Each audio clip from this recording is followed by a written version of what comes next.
नमस्कार दोस्तों, मेरा नाम शैलेंद्र साहू। आप देख रहे हैं S2 मोटिवेशन। आगे बढ़ने से पहले आपसे निवेदन है कि आप मेरा चैनल सब्सक्राइब कर लीजिए और बेल आइकन को भी प्रेस कर लीजिए।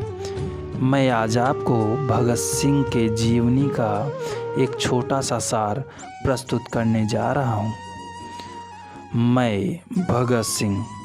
मेरा जन्म 28 सितंबर 1907 को पंजाब के लयालपुर ज़िले के छोटे से गांव बंगा में हुआ। पिता का नाम सरदार किशन सिंह, माता विद्यावती कौर, चाचा सरदार अजीत सिंह। परिवार के सभी लोग देश की स्वतंत्रता के लिए मर जाने, मिट जाने और सब कुछ न्यौछावर करने के लिए तैयार थे। मैं पिता के साथ अक्सर खेत जाया करता था। छोटी सी उम्र, खेत खलियानों के बारे में कम समझ। मैंने एक बार अपने पिताजी से पूछा, पिताजी आप इन खेतों में क्या करते हो? पिताजी ने बड़े ही प्यार से समझाया, बेटा हम लोग इन खेतों में बीज बोते हैं जिससे फसल पैदा होती है। अंग्रेजों द्वारा भारतीयों पर किए जाने वाला क्रूरता, इस छोटी सी उम्र में यह सब देखता था। तो मैंने अपने पिताजी से सवाल किया, पिताजी आप लोग इन खेतों में बंदूकें क्यों नहीं बोते ताकि बहुत सारी बंदूकें पैदा हों और हम लोग डटकर अंग्रेज़ों का सामना कर सकें। मेरे मुंह से यह बात सुनकर पिताजी काफ़ी हैरान हुए, लेकिन मन ही मन बहुत प्रसन्न भी हुए क्योंकि मेरे मन में उनको देशभक्ति की झलक दिखी। जैसे जैसे उम्र बढ़ती गई, देशभक्ति की भी भावना बढ़ती गई। दिन था 13 अप्रैल 1919 का। स्थान था जलियांवाला बाग, जहां अंग्रेज़ों द्वारा बड़ी ही बेरहमी से बच्चों को, बूढ़ों को, नवयुवक नवयुवतियों को मौत के घाट उतार दिया गया। पूरा मैदान खून से लथपथ। जब मैंने इस घटना के बारे में सुना तो मैंने घर वालों से बिना बताए करीब 20 किलोमीटर चलकर उस स्थान जलियांवाला बाग गया। इस घटना ने पूरी तरह से अंग्रेज़ों के लिए मेरे मन में आक्रोश भर दिया। मैं उस खून से सनी मिट्टी को घर लेकर आया। इस समय मेरी उम्र मात्र 12 वर्ष थी।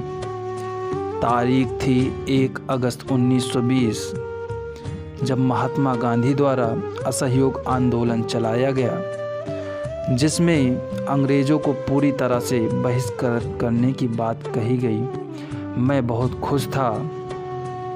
मेरे घर के सारे लोग महात्मा जी के इस विचार से बहुत ही प्रसन्न हुए। मैं भी इस आंदोलन से जुड़ गया और मैंने ब्रिटिश सरकार की पुस्तकों को जला दिया।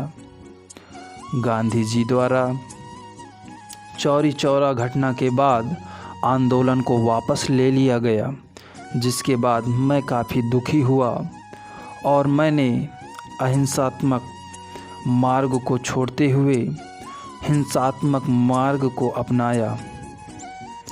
मेरे दल में चंद्रशेखर आज़ाद, सुखदेव, राजगुरु, रामप्रसाद बिस्मिल जैसे महान क्रांतिकारी शामिल थे। तारीख है 30 अक्टूबर 1928। साइमन कमीशन के विरोध में लाहौर में प्रदर्शन में हिस्सा लिया, जिसमें हमारे मार्गदर्शक लाला लाजपत राय घायल हो गए और लाला लाजपत राय ने कहा, मेरे शरीर पर पड़ी एक एक लाठी ब्रिटिश सरकार के ताबूत में एक कील का काम करेगी।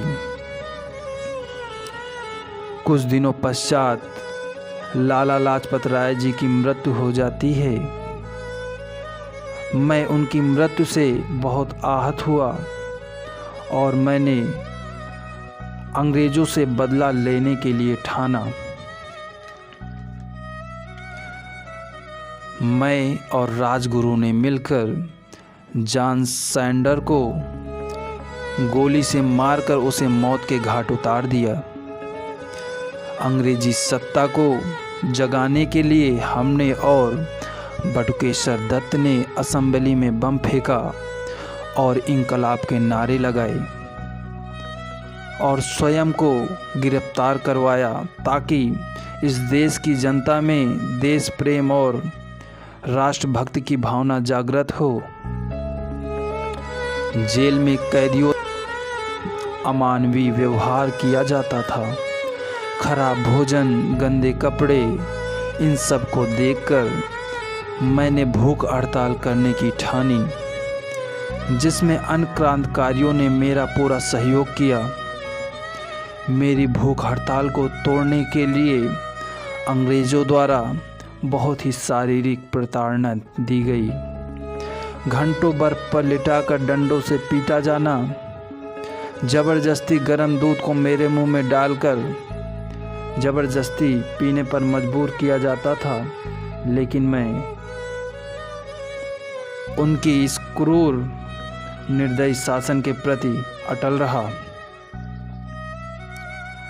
भूख हड़ताल से मेरे साथी क्रांतिकारी जतिंद्र नाथ की मौत तक हो जाती है।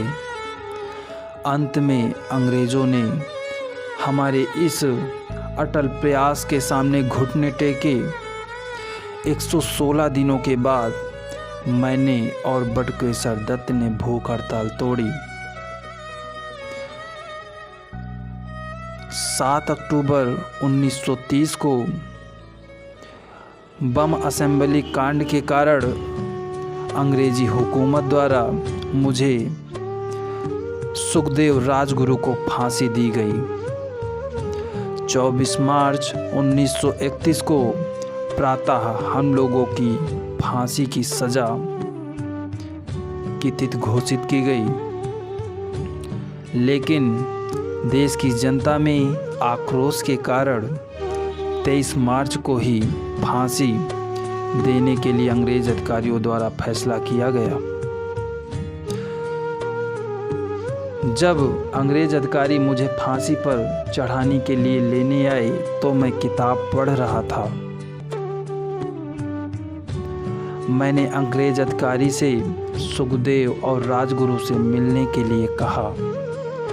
फिर मैं सुखदेव और राजगुरु खुशी से गले लगे और रंग दे बसंती चोला का गाना गाया और तख्ते पर खड़े होकर इंकलाब का जोर जोर से नारा लगाया और हंसते हंसते झूल गए।